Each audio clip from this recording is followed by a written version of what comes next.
اس کے ساتھ جی چاہ رہا ہے کہ میں اس کو آج مکمل کر دوں، کیونکہ اس میں اور بھی کچھ باتیں ہیں۔ اگر آپ حضرات کے پاس وقت ہو تو میں کوشش کرتا ہوں کہ میں اس کو مکمل کروں، اور ہم کوئی 10-15 منٹ اس کو اور پڑھ لیں تاکہ اور اچھے سے سمجھ میں آ جائے۔ میں آگے بڑھ رہا ہوں، پھر انشاءاللہ دیکھیں گے کہ کیا معاملہ ہوتا ہے۔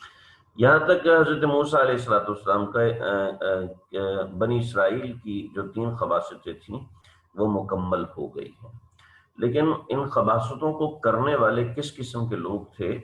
ان کا بیان اسی مضمون کے اندر آ رہا ہے، یعنی ان کی دوسری نو کے اندر آ رہا ہے۔ جو ہم نے یہ نو ذکر کی تھی نا، یعنی نو نمبر 2،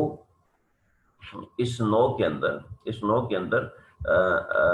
جو بنی اسرائیل کا ذکر تھا، اس نو کے اندر مکمل بات ہو رہی تھی۔ تو اس نو کے اندر 3 خباثتوں کا بیان تھا، جس سے کہ میں نے عنوان لگایا تھا 3 خباثتوں کا بیان تھا، اور 5 خبیث گروہ تھے جو اس نوعیت کی خباثتیں کیا کرتے تھے۔ مجھے بار بار لفظ خبیث کہنا پڑ رہا ہے، یہ لفظ اچھا نہیں ہے، لیکن چونکہ عنوان ہے تو اس وجہ سے یہ کہنا مجبوری ہے یہاں پر۔ انہیں برے لوگ تھے،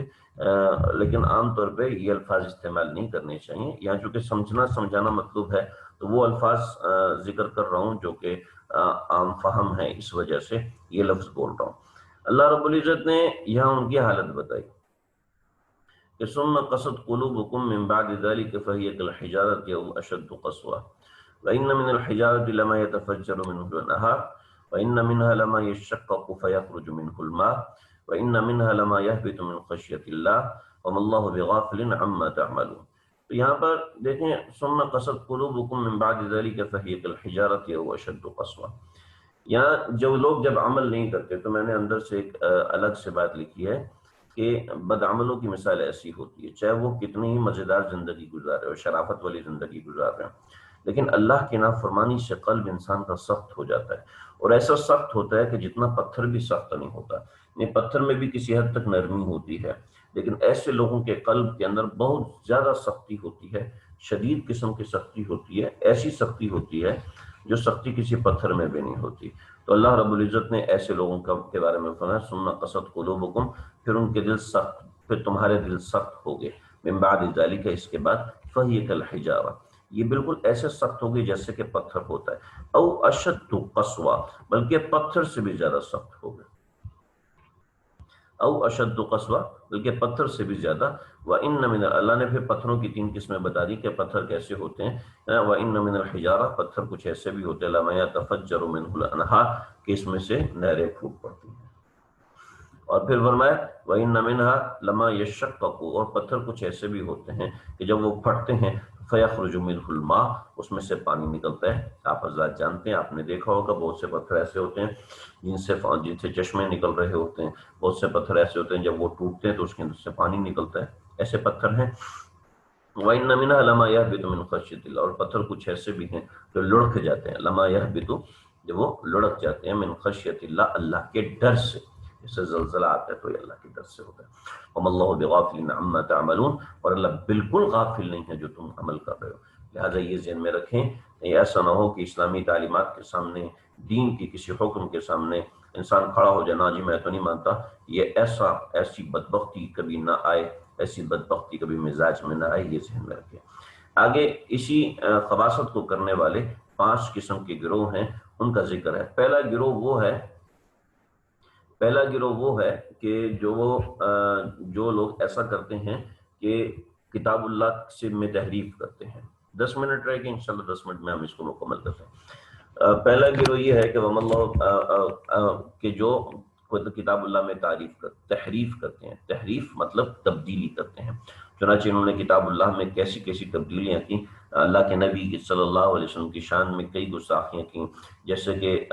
یہ بقر کا مسئلہ ہے، اس میں تبدیلیاں کی۔ قصص الانبیاء جو میں بیان کر رہا ہوں اتوار میں، اس کے اندر میں نے کئی مقامات کا ذکر کیا ہے کہ جہاں پر بنی اسرائیل نے تبدیلیاں کی کتاب اللہ میں۔ فَأَفَتَطْمَعُونَ أَن يُؤْمِنُوا لَكُمْ وَقَدْ كَانَ فَرِيقٌ مِّنْهُمْ يَسْمَعُونَ كَلَامَ اللَّهِ ثُمَّ يُحَرِّفُونَهُ مِن بَعْدِ مَا عَقَلُوهُ وَهُمْ يَعْلَمُونَ۔ اللہ فرماتے ہیں افتطمعون، کیا تمہیں ابھی بھی لالچ ہے؟ نبی کریم صلی اللہ علیہ وسلم کو فرما رہے اے محمد صلی اللہ علیہ وسلم، یہ دیکھو، ان کی خباثت دیکھو، اس کے باوجود کیا آپ کو لالچ ہے؟ افتطمعون، کیا آپ کو اس بات کی لالچ ہے ان یؤمنوا کہ یہ لوگ ایمان لے کے آئیں گے تمہارے اوپر؟ وَقَدْ كَانَ فَرِيقٌ مِّنْهُمْ، حالانکہ ان میں ایک فریق ایسا بھی ہے، ان میں ایک جماعت ایسی بھی ہے، یسمعون کلام اللہ، جو کہ اللہ کے کلام کو سنتے ہیں، پھر کیا کرتے ہیں، ثم یحرفونہ من بعد ما عقلوہ، اس کو سمجھنے کے بعد بھی، ثم یحرفونہ پھر تحریف کر دیتے ہیں اس میں، من بعد ما عقلوہ اس کو سمجھنے کے بعد، وہم یعلمون وہ جانتے ہیں، وہ یہ جانتے ہیں کہ آپ صلی اللہ علیہ وسلم اللہ کے سچے نبی ہیں، اچھی طرح سمجھنے کے بعد بھی جانتے بوجھتے اس میں تحریف کر دیتے ہیں۔ یہ جو ایسے لوگ ہیں یعنی ان کے آباء و اجداد بھی ایسے خباثت کرنے والے تھے، اور آپ کے زمانے کے جو یہود ہیں وہ بھی ایسی خباثت کرنے والے ہیں۔ ایک بات یہ، پھر دوسرا گروہ منافقین کا، ایک تو یہ ہیں جو یہ کرتے ہیں، دوسرے منافقین ہیں وَإِذَا لَقُوا الَّذِينَ آمَنُوا، اور آپ ان میں کچھ ایسے بھی ہیں کہ جب وہ ملتے ہیں ایمان والوں سے، قالوا تو کہتے ہیں آمنا، ہم ایمان لے کے، وَإِذَا خَلَا بَعْضُهُمْ إِلَىٰ بَعْضٍ، اور جب اپنے قریبی کچھ بعض لوگوں سے ملتے ہیں تو قالوا کہتے ہیں أَتُحَدِّثُونَهُم بِمَا فَتَحَ اللَّهُ عَلَيْكُمْ يُحَاجُّوكُم بِهِ عِندَ رَبِّكُمْ، وہ کیا کہتے ہیں، اس کو ذرا سمجھیں۔ جب یہ ایک دوسرے کے ساتھ تنہائی میں جاتے ہیں تو آپس میں ایک دوسرے سے کہتے ہیں کیا تم ان مسلمانوں کو وہ باتیں بتاتے ہو جو اللہ نے تمہارے اوپر کھولی ہیں، تاکہ یہ مسلمان تمہارے پروردگار کے پاس جا کے تمہارے خلاف دلیل کے طور پہ پیش کریں، کیا تمہیں عقل نہیں؟ یعنی یہ ایسے لوگ تھے جو کہ نبی کریم صلی اللہ علیہ وسلم کے صحابہ کے پاس آتے اور آنے کے بعد کہتے دیکھو تمہاری کتاب میں جو یہ بات ہے بالکل ہماری کتاب میں وہی ہے۔ تو جو یہودی ان میں یہ کہتے تھے تو ان کو یہ ہے وَإِذَا خَلَا بَعْضُهُمْ إِلَىٰ بَعْضٍ، یہ جب اپنے بعض ساتھیوں سے ملتے تو کہتے أَتُحَدِّثُونَهُمْ، کیا تم مسلمانوں کو وہ باتیں بتاتے ہو، بِمَا فَتَحَ اللَّهُ عَلَيْكُمْ، جو باتیں اللہ نے تمہارے اوپر کھولی ہیں، یعنی تورات میں تمہارے اوپر کھولی ہوئی ہیں، حضرت موسیٰ علیہ السلام کے ذریعے سے کھولی ہوئی، یحاجوکم بہ عند ربکم، تاکہ یہ لوگ تمہارے پروردگار کے سامنے ڈٹ جائیں کہ یہودیوں کو سب پتہ تھا۔ افلا تعقلون، کیا تمہیں عقل نہیں؟ یعنی اتنے منافق خصلت قسم کے لوگ ہیں، یعنی اگر کوئی مسلمانوں کے سامنے کہہ بھی دے کہ یہ تو ہماری کتاب میں بھی آیا ہے تو یہ تنہائی میں جا کے ان سے لڑائی کرتے ہیں، یعنی ان کے سامنے تو چپ رہتے ہیں لیکن تنہائی میں جا کے لڑائی کرتے ہیں۔ تو یہ اس قسم کے یہودی نسل کے لوگ ہیں۔ اللہ اللہ، تو پھر اللہ رب العزت فرماتے ہیں اولا یعلمون ان اللہ یعلم ما یسرون وما یعلنون، اللہ کہتے ہیں ارے منافق کیا تم لوگ اس بات کو نہیں جانتے کہ اللہ جانتے ہیں ما یسرون، جو یہ وہ لوگ چھپاتے ہیں، وما یعلنون، اور جو لوگ یہ ظاہر کرتے ہیں، اللہ تو سب جانتے ہیں۔ تو اللہ سے بچنے کے، اللہ تعالیٰ کے انجام سے پکڑنے کے لیے، بچنے کے لیے تم ایسا کر رہے ہو، ایسا بالکل غلط ہے۔ آگے ہیں تیسرا کرو، ان پڑھ قسم کے یہودی ہیں، ومنہم امیون، ان میں سے کچھ ایسے جو امی ہیں، ان پڑھ، لا یعلمون الکتاب، کتاب کو نہیں جانتے، لیکن کیا کرتے ہیں، الا امانی، یا بس ان کی صرف امانی ہے۔ امانی کا مطلب ہوتا ہے خواہشات، تمنائیں، یہ ہے ہم چونکہ یہودی ہیں تو ہم جنتی ہیں، یہ ان کی امانی ہے، یہ ان کی باتیں ہیں۔ وَإِنْهُمْ إِلَّا يَظُنُّونَ، یہ تو صرف ان کے خیالات ہیں، اس کے علاوہ کچھ نہیں۔ چنانچہ اللہ رب العزت آگے چوتھے گروہ کا ذکر فرما رہے ہیں کہ ان میں یہودی کچھ ایسے بھی ہیں جو کہ افترا باندھتے ہیں۔ کیسے؟ فویل للذین، ان لوگوں کے لیے تو ویل ہے، خطرہ ہے، یکتبون الکتاب بایدیہم، جو کتاب اللہ کو اپنے ہاتھوں سے لکھتے ہیں، ثم یقولون، پھر کہتے ہیں ھذا من عند اللہ،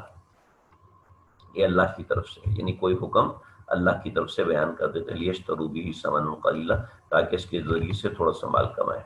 فویل لہم مما کتبت ایدیہم، برائی ہے ان کے لیے جو ان کے ہاتھوں نے لکھا، وویل لہم مما یکسبون، اور برائی ہے اس مال کے لیے جو انہوں نے یہ لکھ کر کمائی ہے۔ یہ چوتھے قسم کے لوگ ہیں جو اللہ پر افترا باندھتے ہیں اس طریقے سے کہ احکام اللہ کے اپنی مرضی سے لکھ دیے، اور اپنی مرضی سے لکھنے کے بعد ان کو جناب مکمل طریقے سے تحریف کر دیا۔ چوتھے قسم کے لوگ، پانچویں قسم کا گروہ جو ہے یہ خباثت والوں کا پانچواں گروہ، وہ یہ ہے کہ اس قسم کے پیرزادے قسم کے لوگ ہیں جو یہ کہتے ہیں جی جنت تو ہے ہی ہمارے لیے، اگر ہم جہنم میں چلے بھی گئے تو 40 دن رہیں گے، بس اس کے علاوہ نہیں رہیں گے۔ وقالو، تو وہ کہتے ہیں لن تمسنا النار، ہمیں تو آگ چھو ہی نہیں سکتی، الا ایام معدودت، بس 40 دن، یعنی گنتی کے چند دن، تفسیر میں ہے 40 دن۔ قل، تو آپ ان سے کہیے چلو ٹھیک ہے تم ایسے ہی کہتے ہو تو مان لیتے ہیں، لیکن یہ بتاؤ اتخذتم عند اللہ عہدا، کیا اللہ سے تم نے کوئی وعدہ کیا ہوا ہے کہ اللہ نے تم سے اتخذتم عند اللہ عہدا، کیا تم نے اللہ سے کوئی وعدہ کیا ہوا ہے کہ اللہ جی 40 دن سے زیادہ ہمیں جہنم میں نہیں پھینکنا، کیونکہ ہمارا جو خاندان ہے وہ یہودیوں کا، یہودیوں کے خاندان کو 40 دن سے اوپر جہنم کی سزا ہو ہی نہیں سکتی، باقی سارے تو ہمیشہ ہمیشہ جہنم میں رہیں گے، اور یہ جو یہودی ہیں تو یہ تو بس فوراً ہی جنت میں چلے گئے۔ فَلَن يُخْلِفَ اللَّهُ عَهْدَهُ، اور اللہ اپنے عہد کو کبھی توڑتا نہیں ہے۔ یا پھر ایسی بات ہے کہ ہم تقولون علی اللہ ما لا تعلمون، کہ تم اللہ تعالیٰ کے بارے میں ایسی بات کہتے ہو جس کو تم جانتے نہیں ہو، تو بالکل ایسی بات ہے، کیوں نہیں، بلا کیوں نہیں، من کسب سیئۃ، جس نے تو کی برائی، وَأَحَاطَتْ بِهِ خَطِیئَتُهُ، اور اس کی اس برائی نے اس کی تمام برائیوں کو،